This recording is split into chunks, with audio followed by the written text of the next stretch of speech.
शेवटचा दिवस आणि घरी जाणार आणि आम्ही इकडनं चला आम्ही निघायच्या आधी रात्री असं फेरफटका मारत असताना आम्हाला आई तुळजाभवानीचं मंदिर दिसलं. तर म्हटलं की आपण निघायच्या आधी दर्शन घेऊन येऊया. तर मी तुम्हाला दाखवते ते मंदिर. बघा ते मंदिराच्या एंट्रन्सलाच आई सप्तशृंगीची खूप छान मूर्ती तिथे काढलेली आहे. आल्या आल्या ओटीचं सामान घेऊन घेतलं. सकाळचा वेळ होता, अशी फार गर्दी नव्हती मंदिरात. दर्शन खूप छान झालं. पौर्णिमा असल्यामुळे पुजारी बोलले की मूर्त ही झाकून ठेवलेली आहे. तर ओटी चढवली, थोडा वेळ तिथे बसून घेतलं. जशी तुळजापूरला आईची मूर्ती आहे अगदी सेम तेच रूप इथे आईचं या मंदिरात होतं. खूप छान दर्शन झालं. बाहेर निघालो, फोटोज वगैरे काढून घेतले.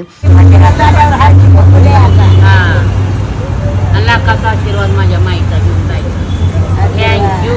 आशीर्वाद रे बाळा.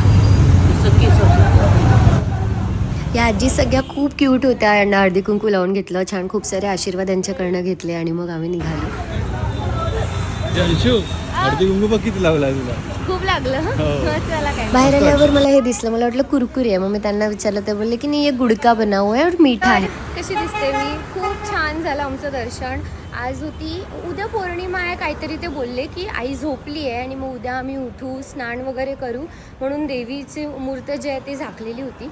पण खूप छान दर्शन झालं. आता आहे चेकआउट 12 वाजता. भेटू तुम्हाला डायरेक्ट नागपूर.